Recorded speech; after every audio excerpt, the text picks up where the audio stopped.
Thank you for joining us on this episode of KTN Mid-Morning. My name is Koi.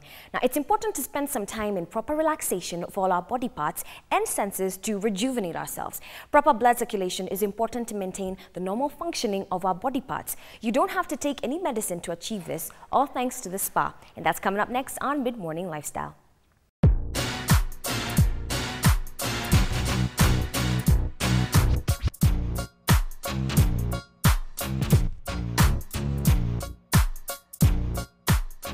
It's a major field of one's self, because you look at yourself, this is me. How do I want to be identified? So you're always conscious of your skin, even when you don't know it, because we go to the mirror, man or woman, you go to a mirror, you look at yourself every morning. You're looking at how you look. Am I presentable? The eyes are described as the windows of the soul, the mouth as the courier of thoughts, and the nose as the servant of olfaction. The skin is just the frame to the picture. Unfortunately, many judge themselves according to this frame, paying little or no attention to other body parts. On arrival at Studio Jaqi, a spa in Karen, Nairobi, the welcome you'll receive is extremely friendly. The staff are all experienced beauticians, all aimed at making you feel at home and relaxed. The services range from nail care, facials, massages, and many more. In nail care, a special machine is used to dry the polish without you having to worry about your polish smudging. In addition, you get your nails done as you enjoy your favorite drink. Here too, massages vary. One that is rarely done here in Kenya is the Grasshopper Massage. Very convenient, and you can get it at any place you are in. The Grasshopper Massage is meant for relaxing the body, for people who are maybe in a hurry, you don't have time to do a massage. So basically it's just for relaxing, and it's very handy because it's only for a few minutes. Swedish Massage is yet another one that is offered here. We are using an olive oil mixed with peppermint. Yeah. When you want to do a massage, you make sure your hands are warm. You start by applying the oil.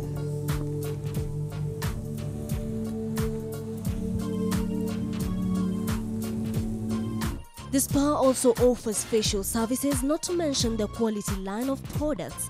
They use state-of-the-art machines. Jaqi, the owner of the spa, tells us more on what made her venture into this so dreaded business and her inspiration behind starting her line of makeup products. I also had problems with my skin. It wasn't this clear before. I had few marks of acne. I had a breakout of acne also, and it was tough dealing with that. Like I said, I'm a social psychology major, so, and I've always known inside and outside is beauty. So with the frustration of just having the freckles and all that, I started looking into what do I do. Okay, I went to some dermatologists and who led me towards the right direction. The spa salons has quality equipment meant to make you relaxed as you enjoy the services offered to you. The staff here are trained in the latest styling trends, not to mention that they are the official stylists for the Tusker Project Fame competition.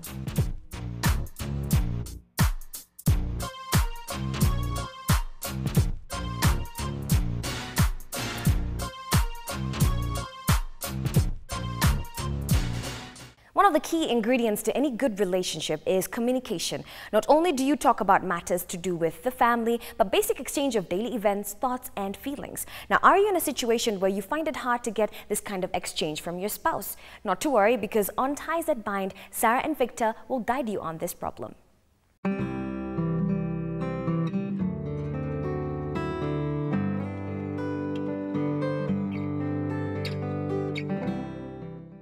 So today we're going to be tackling some of the questions that you, the viewers, have written in that you'd like to have answers for.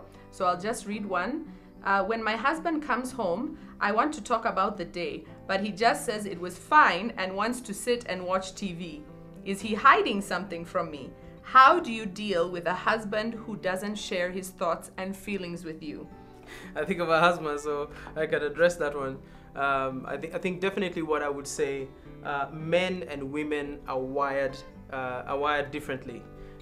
We don't think the same, and that's not a problem. I think it's an issue of complementing one another. So even just to talk about this one, even for me personally, men have boxes that we view life in compartments. You know, when I'm at work, it's work. You know, when I'm at home, it's at home. If I'm with the guys at the club, I'm at the club. And so I have areas of my life and I operate out of competence. And then what I do is, and I think the glorious one that men always like, is the nothing box. And what we do is when men are transitioning, like from work to home or from home to work, or in a place where they're kind of going between things, we call it the nothing box. And with the nothing box, it gives men a time to reflect, a time to unwind. And I would say, I mean, personally, it's just me, but even if you look at the society, most men in the evening don't go directly from work home. Maybe the ladies can confirm that one. They want to go into this transitional phase through the nothing box, where they're unwinding from the work, the challenge of operating from competence, where they're performing, where they're being assessed, into that neutral mode. Most of us as men are still in that mode when we open the front door and come in. And so even the question was asking, you know, when he comes home, the wife, you know, it's a conversation that kind of goes like, "Oh, hi, honey," the wife says, and she asks him, "How was the day?" The husband inevitably says, "Fine." Now, fine, for the ladies, fine means, I didn't get fired. I didn't have an accident in the car going to work or coming from work. I don't remember any debts that I need to service today. The day was fine. In his mind, everything was okay. But I think of a woman the same way. If I asked my wife, "How was the day?" My wife will start from the morning. In the morning, in fact, when I left the house, I met with Mama, hey, Mama Jerry is pregnant again. Would you believe? And she goes ahead to weave for me this, unlike compartments like men, everything for the women is connected. It's about relationships, it's about value, it's about experiences. And so women, men tend to say, women remember everything. And the reason why that is, it's not that the guys don't remember anything, it's just we have hard disks for everything. So we've saved the file, give me a minute and I'll retrieve that. And so I think that gap is where the frustration comes from. It's not that the husband does not want to share. Most likely it's that he's going into this transition of the nothing box coming home. And most men, I think I do this too, when we have dinner and I've unwound, I'll be the one who raises the conversation and asks my wife, you won't believe what happened today. And I'm the one who raises the issues of the day, but not at the front door. So men need time to transition home, to unwind. Not that we want to take advantage of our wives in this way, but that we need an understanding that the women, I think, tend to be very relational. And so actually, I feel that men can become suspects in their homes and they haven't done anything wrong. It's just that they don't communicate in the same way that women do. I think I learned early on that it was much better when I allow my husband to come home and maybe take his shower first and be able to rest, maybe read the newspaper for a few minutes before I start now trying to engage him in some long conversation. And it was interesting for us when we started studying these behaviors and learning about the differences between men and women. Wow, I think even in our own marriage, it opened up a huge understanding between the two of us. Did you know that men and women, we're not just different biologically, the way we look, you know, it's the way we are wired. Boys, little boys, when they're being formed in their mother's womb, are washed, their brains are washed with a chemical called, a hormone called testosterone. Now, when that washes over their brain, you know, we have the left side of the brain and the right side of the brain, and there are connectors that make the two to be joined. That washing of the testosterone damages some of the connectors between the two sides of the brain. Now, with little girls, their brains are not affected in the same way. That is the reason why we talk about women multitasking. We can be able to go between both sides of the brains much easier than a man can. And a man has to, you know, like Victor said with boxes, a man has different boxes. He has to go at one topic at a time, one thing at a time. And often we use that as a way to attack each other, I think. And I think sometimes we tease each other in a negative way. Oh, men are stupid. They're brainwashed. They just can't think properly. You know, or women talk too much. You know, they do things this way. And instead we've not understood that is the way God created us. And can we be able to complement and learn to understand each other? I've learned that Victor, if I meet him at the door and ask him how his day was, he will say fine. And then he'll go upstairs or whatever. After I've allowed him to have that time to relax, he'll probably even be the one to come talk to me, maybe in the kitchen when I'm cooking, and say, the meeting today was a problem. Now this is what happened, you know, and he'll bring out more details. So I would encourage you, for the wife who wrote in, and for you wives all over, study your husbands. Pick the right time to talk to them. It's not that they don't want to talk to you, but they might be feeling overwhelmed. Their mind is coming from one place and they have to have a little bit of time to transition now to start talking to you. A lot of times we want to talk to our husbands about important issues when they're reading the newspaper or when they're watching football. That's not a good time to be talking to your husband about the most important issues of the day. Wait for a time when they can stop, or even ask them, you know, a little bit later, do you think we could talk? I need to share some important information with you. So understand the way that we were created differently. It's also important for our husbands to understand, you know, for us, that our brains are different. We are able to multitask. We do attach everything to everything, you know, so we can be talking about 5 different things at the same time, and we have to remember to stop and be able to focus on one thing so that we can understand each other properly.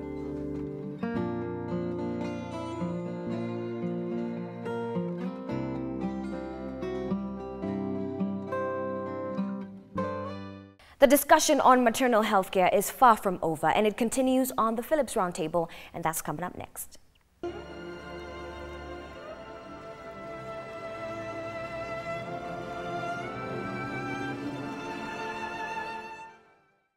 We now shift focus to infants. Why are children, 5 out of every 100, not reaching their first birthday?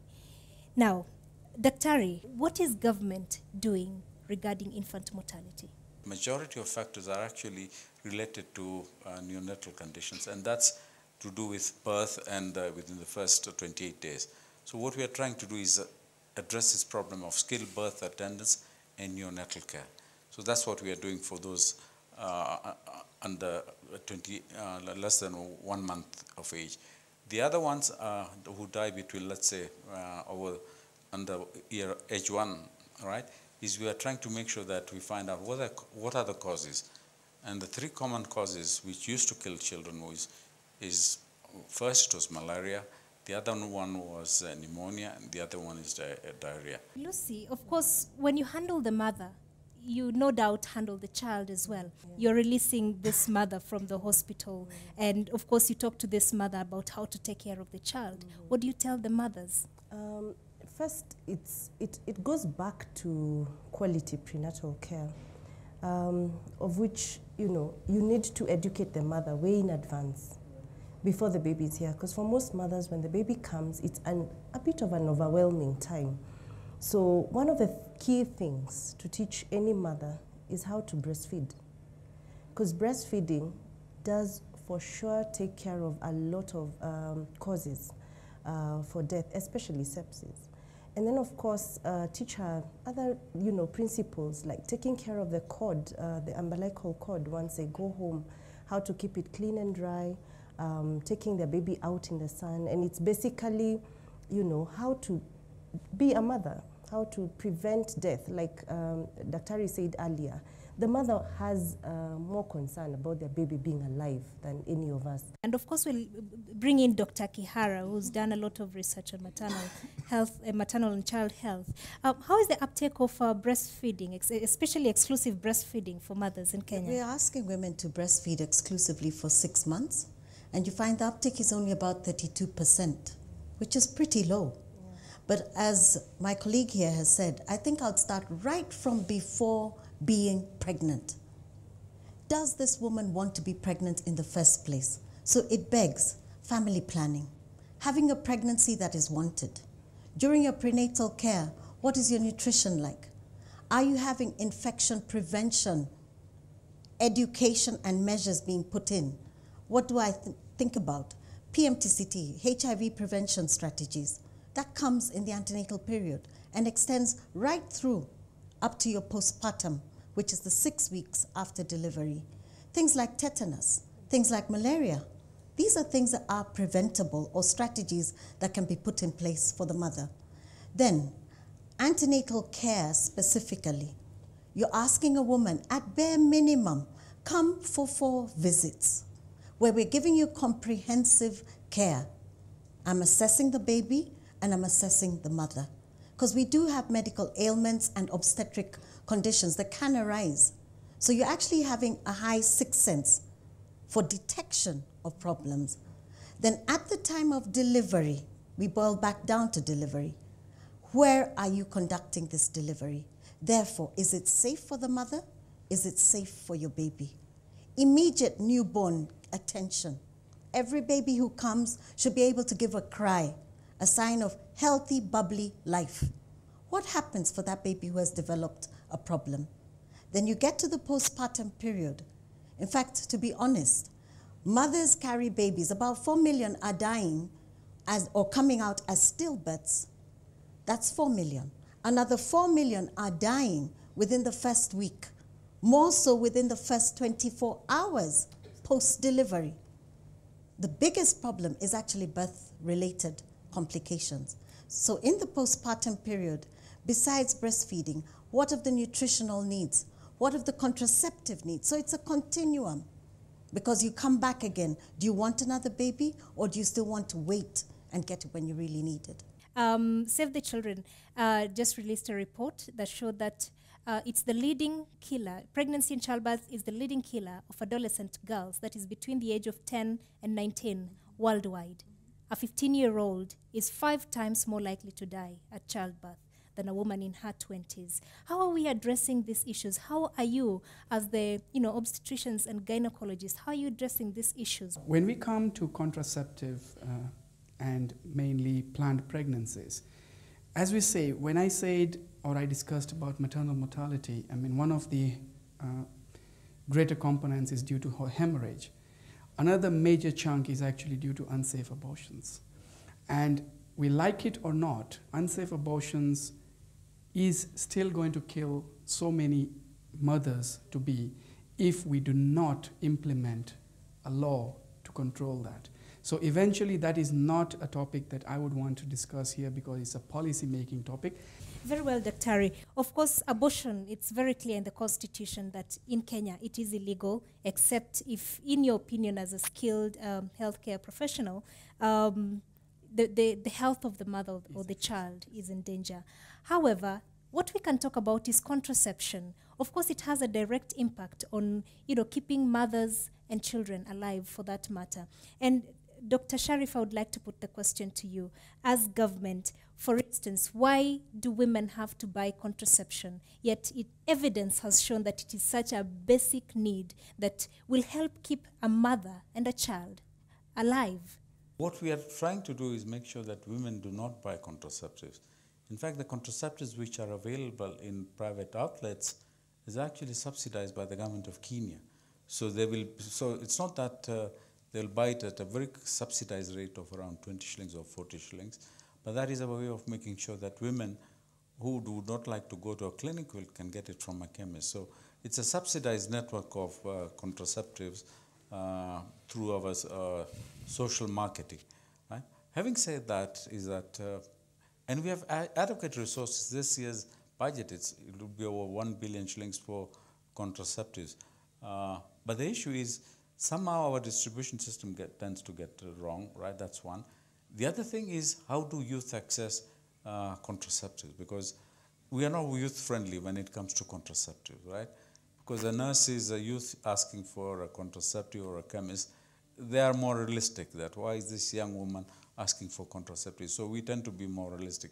I think we should be moral, but I don't think we should be more realistic to the extent that we do not provide those contraceptives. Dr. Kihara, you did raise the very important point of women seeking antenatal care, at least 4 visits. And perhaps what is the place, and the statistics are really good on this one from the Kenya Demographic and Health Survey. 92% of Kenyan women get antenatal care from a skilled provider. However, what are the challenges, and do we have adequate technology for antenatal care? I think antenatal care is really a very basic provision of service in this sense. The Kenya Demographic Health Survey says that 92% at least are going once for the antenatal visit. But what does it entail? Basically, the principal thing, as Dr. Sharif is trying to allude to, is educate, educate, educate. Nutritional education, hygiene education, aspects of breastfeeding, aspects of contraception, detection by the clinician. Is she beginning to develop a problem? In mind, things like, is my baby still alive? It's very basic.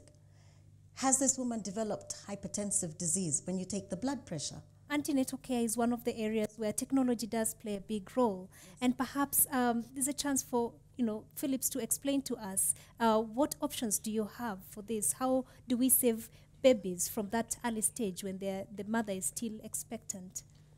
I believe it is also very important that specifically when you have had a complicated birth, that you continue to monitor mother and child for a certain period after birth. And there are solutions available to be able to do that. Solutions that can measure vital signs and can even including early detection of sepsis. There are protocols available which can be connected to the system which give that early detection. Using these kind of facilities will show immediately when there is a dangerous change in vital signs, and intervention can be done immediately. I also heard breastfeeding. Complications in breastfeeding, also there are solutions. Through, for instance, our Phillips Avent product range, you can collect mother milk and still use that milk for breastfeeding through technical solutions. So there are all kinds of solutions available in the market that can help the survival of newborns. I think the doctors here will concur with me that, breast milk, it's a blessing because unlike cow milk, it doesn't go bad.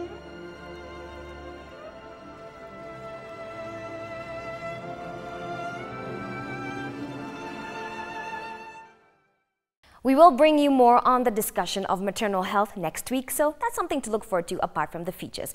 Now, do you know that many of the people around the world believed that bathing in a particular spring or well or river resulted in physical and spiritual purification? Oh yes, among them were the Native Americans, Persians, Egyptians, Greeks, and Romans. Send us your comments to midmorning@standardmedia.co.ke or go to our Facebook page. It's KTN Midmorning. Drop in a comment and don't forget to like the page. That's it for today. We will have more for you tomorrow, so be sure to join us.